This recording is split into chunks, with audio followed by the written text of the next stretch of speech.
Hey everybody, welcome back to Bleak. I'm your host Amanda. It's good to see everybody. I haven't done a video in quite some time because my family all got the norovirus.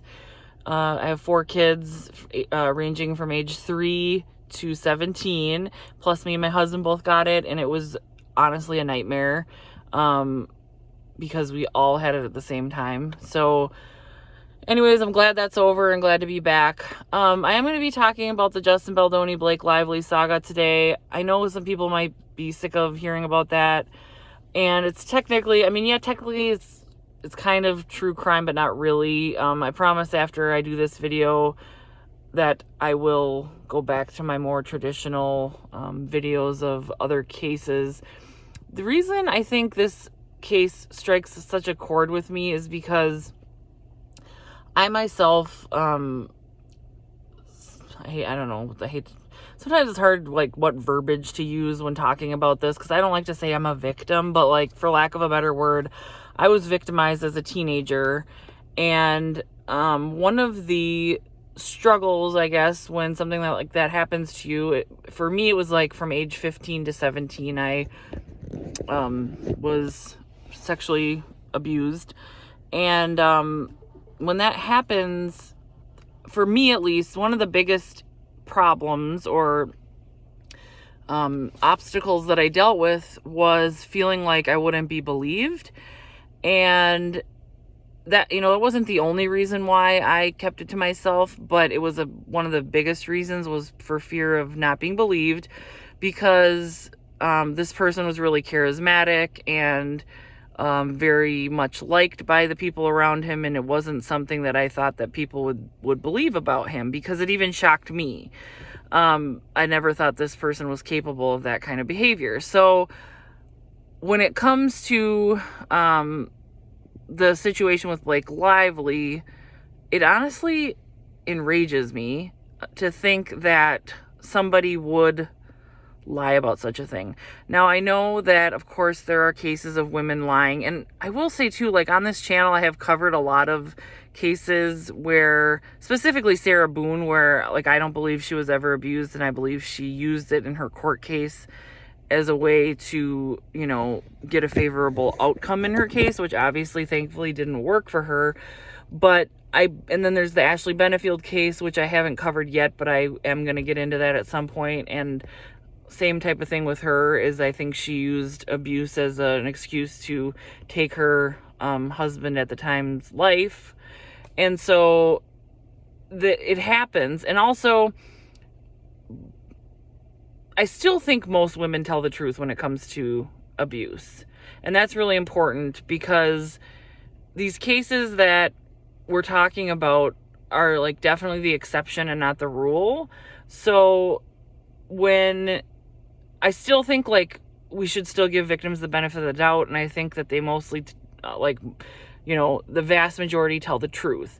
Obviously, so you still have to look into these cases. You still have to do, if it's a criminal case, they do have the discovery process. Well, they gather evidence, they investigate it. So if somebody's not telling the truth, that should be pretty apparent. Unfortunately, though, there's not always evidence when these type of things happen. And so there are women who get away with lying, and men too, but I'm talking about women just for the purposes of this video. But there are women who get away with it because if they're just relying on their verbal testimony, that doesn't exactly, that's subjective, and sometimes it's just he said, she said. However, I don't believe that is the case here. And I'm so sorry, I was logged into DoorDash. Hang on. Okay. So I want to talk about Blake Lively's or Justin Baldoni's video that he released just recently, and how I personally think that it's odd to me that there are still people that are defending Blake Lively, and that saying that video is somehow supports her claims, like her lawyers are trying to spin it, because I don't see it that way. I don't think the majority of people see it that way. I do think that there are, so I've read all the lawsuits, but specifically this last one, this 179 page lawsuit that Justin Baldoni filed recently. I think it's really important that if you are going to come out and have like a really strong opinion on this case, that you really should read all the lawsuits, but specifically this last one, because it provides so much context that obviously you can listen to somebody tell you the highlights, but you're still going to be missing some of the context if you don't read the entire thing. And there are some really good channels that do like deep dives where they go through the lawsuit and they give analysis. But this episode, I'm going to pretty much focus on the video that Justin came out with and how I think it supports his claims and that it makes Blake Lively look like a liar. So some of her claims so after I read her lawsuit too, I didn't automatically just believe her like a lot of people did. And it's not because I don't give victims the benefit of the doubt, because I really do. I think that, unfortunately too, I've seen a lot of people who are like, they act like the Me Too movement that happened years ago, now is completely erased because we've got cases of women who have lied. And the thing about that is, I think the value of the Me Too movement is, a lot of it has to do with recognizing how prevalent sexual abuse and misconduct is and how many women have experienced it, and recognizing that some might call it toxic masculinity. And I don't want to alienate like anybody from my channel, so this is not political for me, but it's like just knowing that a lot of women have been mistreated in that way. And I think it highlighted that, and that's a good thing, because I have 4 children. I have 2 boys and 2 girls. And when I'm raising my boys, I'm raising them in a way where I don't want them to ever be, an abuser or even remotely engaging in that type of behavior.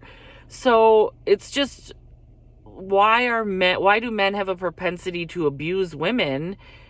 And obviously there are women who lie and use it to their advantage, but that's still not the norm. That's not what most women are doing. So I still think it's an important, part of society, and I don't think it's completely canceled now, but I'm also not going to just pretend that I'm standing with Blake Lively simply because she's a woman making a claim, when Justin Baldoni has provided objective evidence that basically shows she's lying. And in my opinion, she's mischaracterized a lot of the context, and mischaracterizing something in my book is the same as lying. So I don't see that as being any different. So, I want to talk about some specifics from the video Justin provided and how that addresses her claims in the lawsuit. And there's obviously many claims, but I'm just going to, because this is the first video that he's released in response, I'm just going to be talking about the claims that this video addresses. If you haven't seen the video, I'm not going to put it in my video, but because there's a lot of music in it, and so I worry about like copyright stuff. I'm guessing if you're watching this, you've probably already seen it, but if not, it's like readily available out there on the internet. I'm sure you could easily find it. So the video is, and I think the context of what they're shooting in this scene is extremely important for people to understand before they make their determination on what they think about it. They're shooting a scene, and it's a slow dance scene, and it's for a montage of the couple falling in love. So Blake Lively plays a character named Lily Bloom, and Justin Baldoni plays a character named Ryle Kincaid. So it's like Kyle with an R. It's a very strange name, but that's his name in the movie. So they are filming this montage. Now, the montage is just a visual montage. They're not using audio. I think there's like going to be music playing in the movie, and they're showing, how they'll do that to kind of portray what's going on with characters, especially if it's something that might happen over a period of time. It makes you kind of understand what's going on. Something that took, maybe 6 months for the characters, you do a montage and you're showing what happened over that 6-month period of time. That's how I look at it. So they are slow dancing in a bar, and it's, I believe they were in Boston was where it took place, and their team is in the Stanley Cup. So they're at the bar watching this game on TV, and the scene description that they reference says, there's all these people in the bar that are super interested in the game, and there's cheering going on every time their team scores, but Ryle and Lily are like kind of ignoring the game and just super into each other. Another thing I think people need to know, especially if you've not seen the movie, I've seen the movie, have not read the book, but in the movie, and this obviously is more important for kind of understanding all of this, in the movie, Ryle Kincaid, played by Justin, his character is super into Lily, like from the get-go, and he really wants to be with her, whereas Lily is more playing hard to get. She's a little more unsure. Part of the reason is Ryle's sister works in the flower shop with Lily, and that's kind of how they met once and then didn't see each other, and then they had this connection that they ended up figuring out that she worked with his sister, and that's how they became reconnected. So as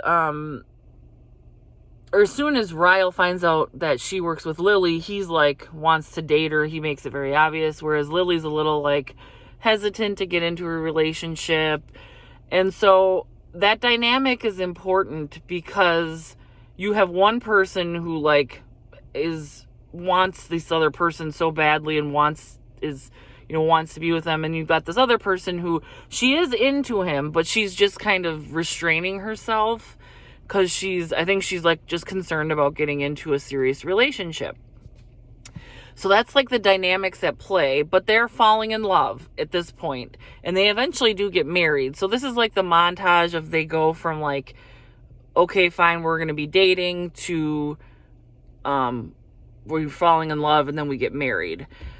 So the scene is them dancing in like a bar, and they're slow dancing. So she has her arms around his neck. Blake's arms are around Justin's neck when they're filming, because they're slow dancing, as you would expect. And so let's just go through some of the complaints, and I'm doing this all from the top of my head, so maybe not in any particular order, but one of her complaints is that Justin Baldoni keeps going in and out of character, or even he's never in character. I'm not really sure, but she's complaining that he's not in his character of being Ryle, and that he's talking as being Justin. Now, the problem with this claim, and I don't necessarily disagree with the claim she's making here, but neither of them are really in character verbally, because they know that this scene is being filmed only for the visuals. There's this John Legend song playing in the background, so they don't necessarily need to sit and talk to each other in character when that's not going to ever be in the movie, right? Because there's no audio being recorded for the movie. So they start talking about, right off the bat, it seems like they're supposed to be staring into each other's eyes, like, lovingly as they dance. And Blake Lively is like, or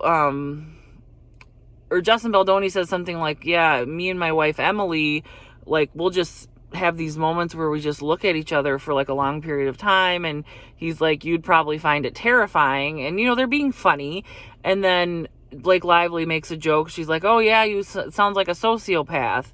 And then Blake Lively is like, well, Ryan, basically says, well, like Ryan and I, we just can't stop talking, and we'll be, oh, I got to tell you this and I got to tell you that. And so it was almost like there was this disagreement with, Blake Lively wants them to sit and chit chat while they're slow dancing, and Justin Baldoni, who is the director, mind you, so I would say his vision is probably a little more, even though he's not the A-list actor, his vision is probably more trumps hers, I guess would be the right way to put it.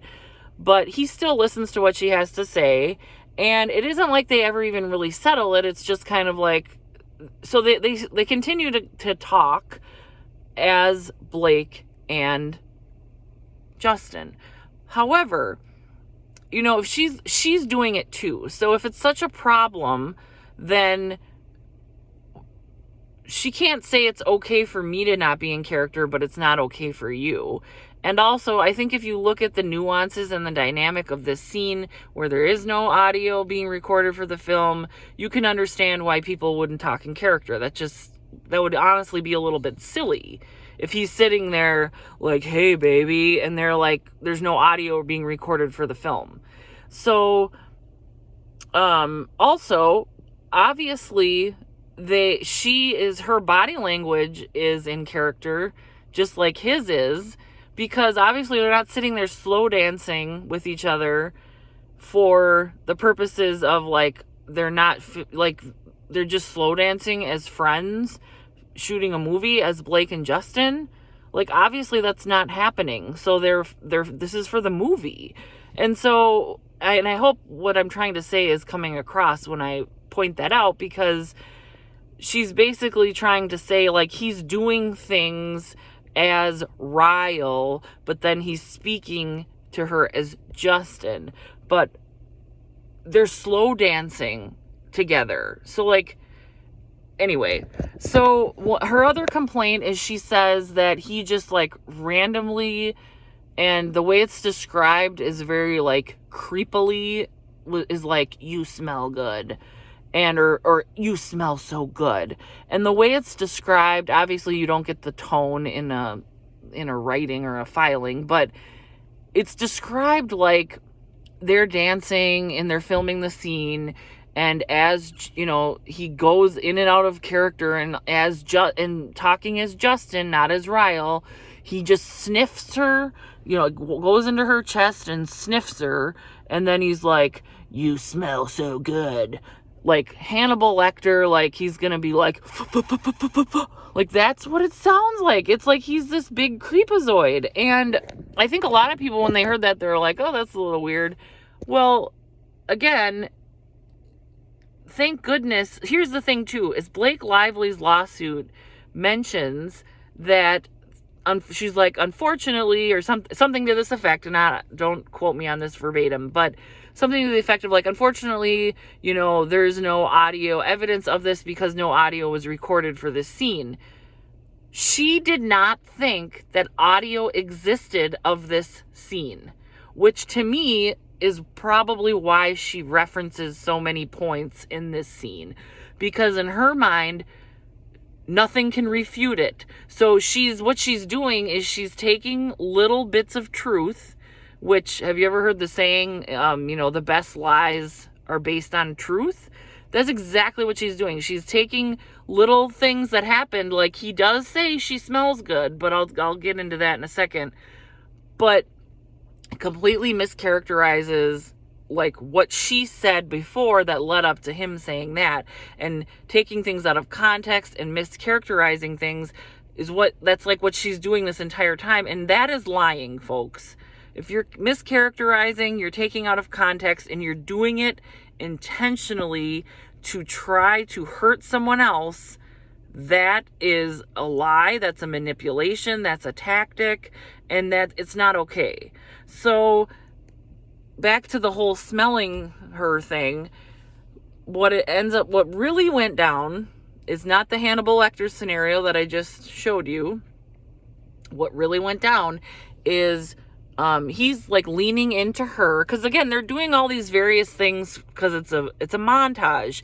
So at one point he kind of twirls her, and then at another point he kind of takes his hand and goes like this through her hair, and it's just getting different shots for this montage of them falling in love. And they agree at the beginning that, she, even Blake Lively, she's like, we can't give them what they want, meaning having them kiss. So she's basically like, she alludes to them like doing everything but kissing, like getting real close and maybe even having their lips touch but not actually kiss. And they talk about this like they're kind of on the same page in that regard. And they never do actually kiss. At one point, he kisses her forehead. But again, it's like he's just doing different things for this montage. So back to the whole smelling thing. At one point, he says to her, as he's close with her, he's like, oh, I bet my beard is falling all over you. And then she says, oh, it's just my bronzer or something like that. And he's like, he's really close to her, and he goes, oh, it smells good. And she's like, oh, that's actually just my body makeup. And so it was almost like he was reassuring her that what the smell from the makeup or the bronzer, all that, she kind of alluded to the fact that it might not smell that great, and he's just reassuring her like, oh, don't worry, it smells good. And it wasn't even like it smells so good. Like the filing that she, in her lawsuit, she made it sound like he was like, it smells so good, like almost like he was referring to her as it, like some kind of psychopath. And that was not the case, like not at all. He was literally just like reassuring her like, oh, I think it smells good, like no big deal. And honestly, when it comes to these these accusations, somebody's tone of voice makes a huge difference. And that's why having video evidence can be so important, and why not having it, would be really unfortunate for Justin, because she would have gotten away with mischaracterizing all of this. Because tell me, isn't there a big difference between me saying, oh, yeah, it smells good, or it smells so good? Like, come on. There's a huge difference there, and you can't get that difference out of like written text. So that's the smell part of it. Her other accusation, and then so we talked about going in and out of character, which she herself was doing. Now at one point, Blake Lively complains about Justin Baldoni inquired about how much Blake Lively weighed. And as a female, and I myself am overweight, so that's a touchy subject for me, but I'm also not an actress who is going to be getting picked up by a man in a scene.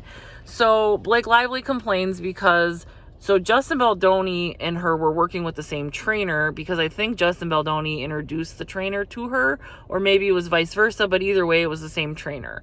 So he inquires, probably because he didn't want to ask her, right? Because I would imagine, would assume that the trainer knew how much she weighed.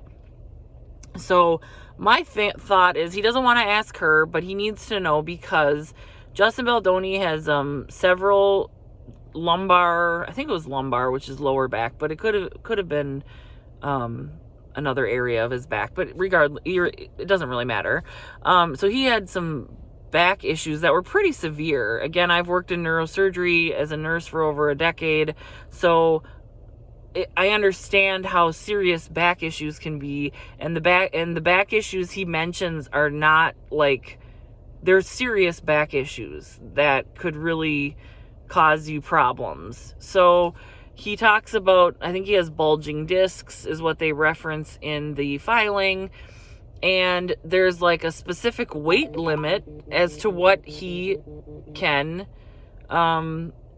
lift. And Blake Lively is postpartum, so I can imagine like postpartum, it depends on, now because like I'm a heavier person, so my fourth pregnancy, I only gained like 7 pounds because I didn't need to. The doctor didn't tell me I didn't need to, but it's just the way my body is. I'm also almost 6 feet tall, and I just didn't gain a lot of weight. And my baby was 7 pounds, 11 ounces. Like, she's perfectly healthy, no problems at all. But like, sometimes a slimmer person might gain 75 pounds in a pregnancy. So when you're postpartum, you're breastfeeding. Some women lose weight really quickly from breastfeeding. Other women will hold on to weight from breastfeeding, which is actually, like, there's a misconception that it's like easy for all women to lose weight if they breastfeed, which it does help, but some women don't actually lose a lot of weight until they stop breastfeeding. It just depends. Everyone's different. So I can imagine as her being postpartum and the fact, like, her weight could be changing drastically from like week to week. So I get it in the sense of like something that Blake Lively could be sensitive about. I don't necessarily, blame her for being sensitive about it, but I think he was not betting on the trainer, going behind his back and letting Blake know that he had asked about her weight. So he inquires, but I think it was for a very good faith purpose. He wanted to know cause there was a lift scene that was written into the movie script. It had always been there. And so he inquires with the trainer. I don't know if the trainer answered him or not, but the trainer told Blake, because it must have, I'm assuming this trainer was friends with Blake first. And, or maybe they thought it was, off-putting. I'm not sure. And then Ryan Reynolds finds out about it, and then he, gets all upset, and then they have this blowout at their penthouse in New York where Justin Baldoni is completely berated by Ryan Reynolds. But the fact of the matter is, if you have a weight limit in terms of lifting, and it could make or break your bulging discs in your back, it is what it is. Like, I feel like actors have their profile with their face shot, and it's got their body measurements and their statistics. It's part of the deal. And there are roles that might be more appropriate for somebody who's not your stereotypically good-looking person. I know I like seeing actors and actresses that represent more normal-looking people. So anyway, I'm getting off on a tangent, but he asks about her weight, and he ends up like apologizing profusely for it.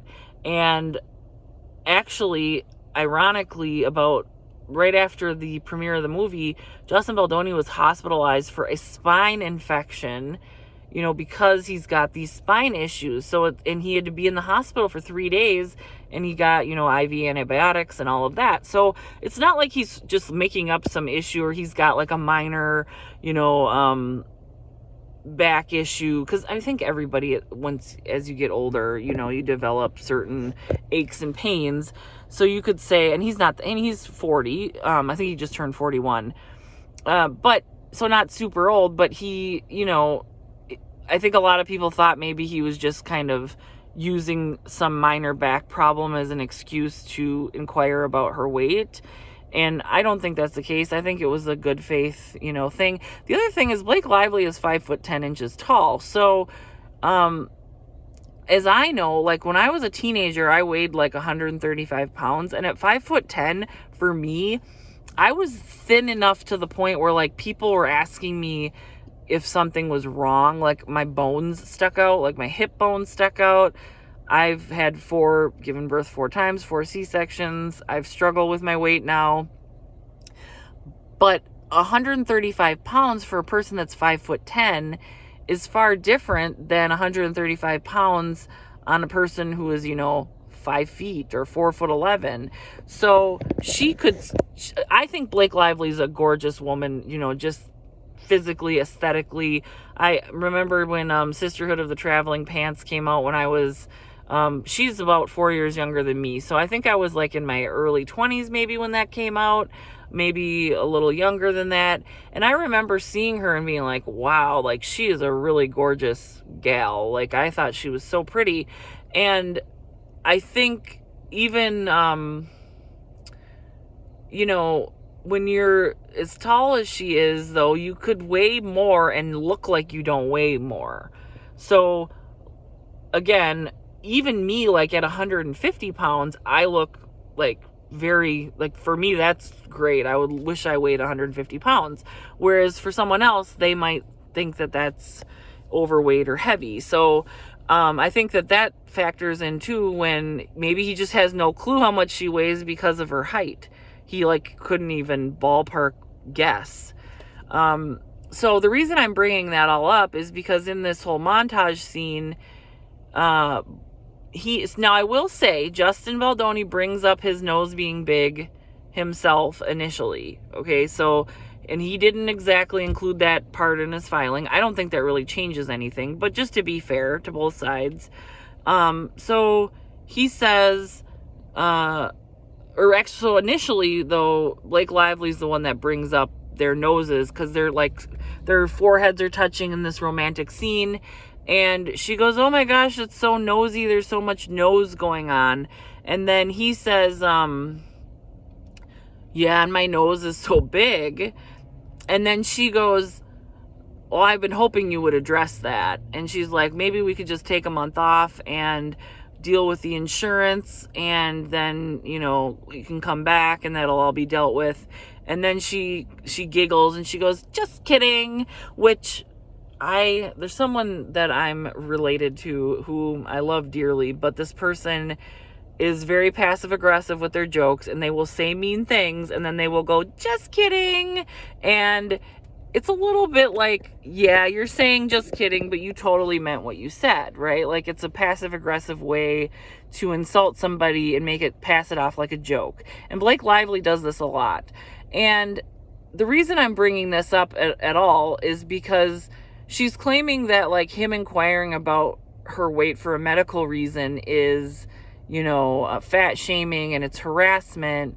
But she makes a joke about basically saying Justin Baldoni needs a nose job and should have surgery for a nose job. Joking or not, that's what she's alluding to. And she doesn't consider that to be, like, harassment or anything wrong with that. You're commenting on his body. You are saying something really negative. And even though he does say himself initially, like, oh, my nose is so big, it's kind of like, I can tell people, like, yeah, I'm fat and I really don't like it and I wish things were different, or I wish, I could lose more weight because I've tried and I've, whatever. Like, I can make comments about my own body, but do I want someone else coming up to me and making nasty comments about my body? Not so much, right? Like, it's more insulting when somebody else does it. And it's not because you don't know or you don't realize it, but it's more like, I think people know that they're usually harder on themselves. And so when someone else is saying that to you, it's more offensive. So I think there's a lot of double standards going on. Like, it's okay if I do this, but not okay for you to do it. And so I think those were, like, the main things. She says, he, like, rubbed his lips down her neck or something. And the thing about it is, like, he does a couple little, like, romantic gestures. But again, like, that's what they're filming. Some people could argue that, like, the intimacy coordinator could have been involved. I don't know if, they discuss which scenes they find that to be necessary for. Personally, if I was in her shoes, I wouldn't think a scene like that would require the intimacy coordinator. I understand that they're extra careful now in Hollywood because of, like, the Harvey Weinstein thing and the post-Me Too era. However, technically, legally, an intimacy coordinator is not even required on set, by the SAG or I can't remember the agency that oversees Hollywood films, but or the film industry in general, there's no legal requirement. It's strongly, like, recommended. And Justin Baldoni said he had no problem having one for his own protection as well.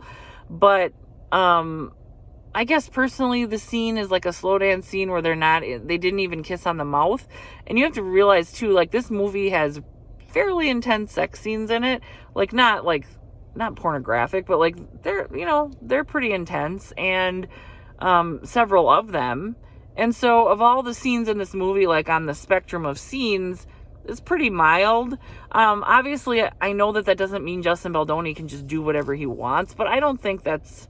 I think he was within the realm of what the scene would call for and what a reasonable person would you know,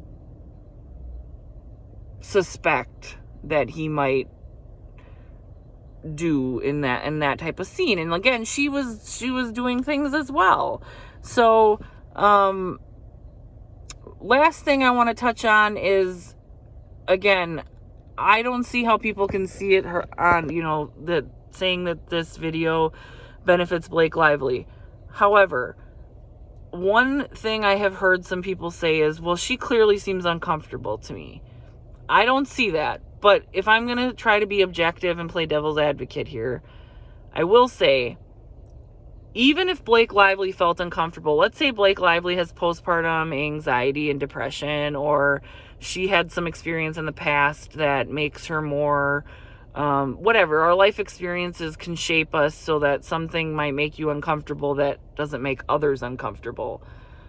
The problem is, even if Blake Lively was uncomfortable, that does not mean that Justin Baldoni sexually harassed her. If she's like, I also think if she truly is unclear about the scene, and the first time Justin Baldoni does something that you're not expecting him to do, like he puts his forehead into yours, and you're thinking, well, aren't we just filming a dance, a slow dance? Like, why are you doing that?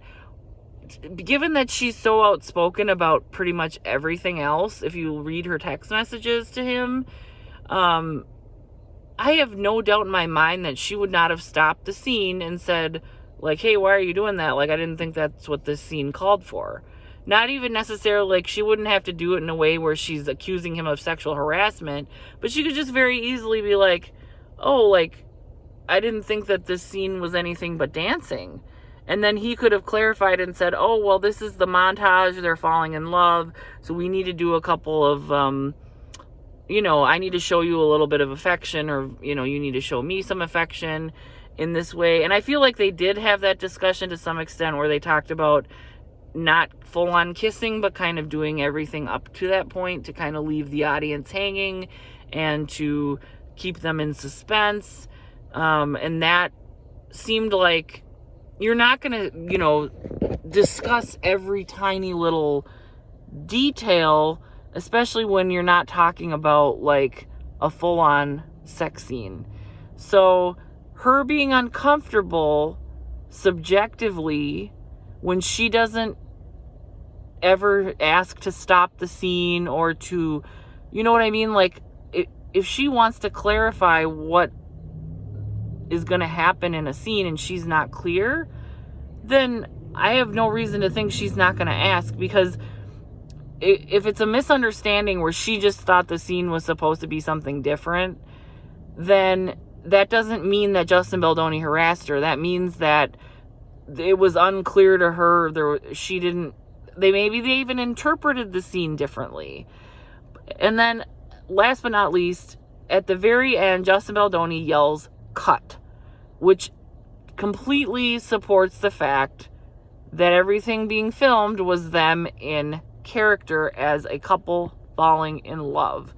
So I think all of that video to me totally supported Justin Baldoni's claims.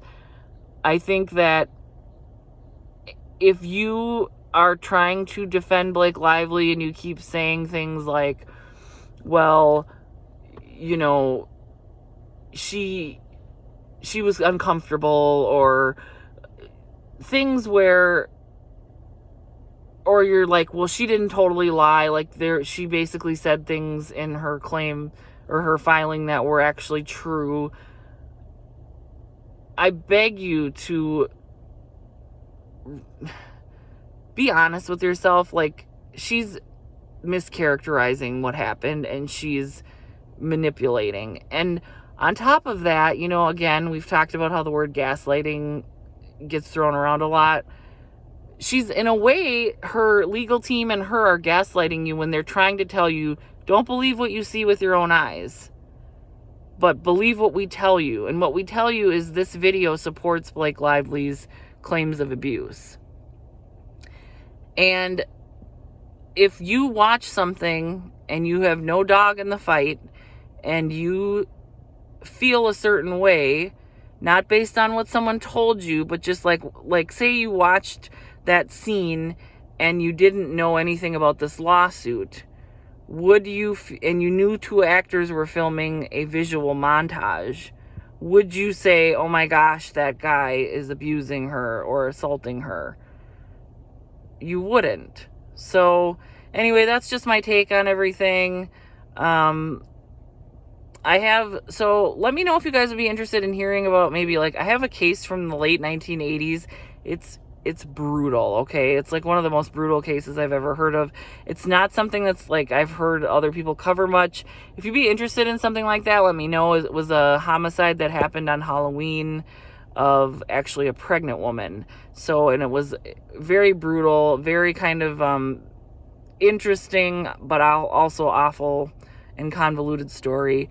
Otherwise, if you prefer, like, just me keeping track of the more up-to-date cases, like how we've talked about Sarah Boone and some of those, and the Luigi Mangione and all that, if you prefer that, let me know just in the comments, and I would love to give you whatever it is that you're wanting for content.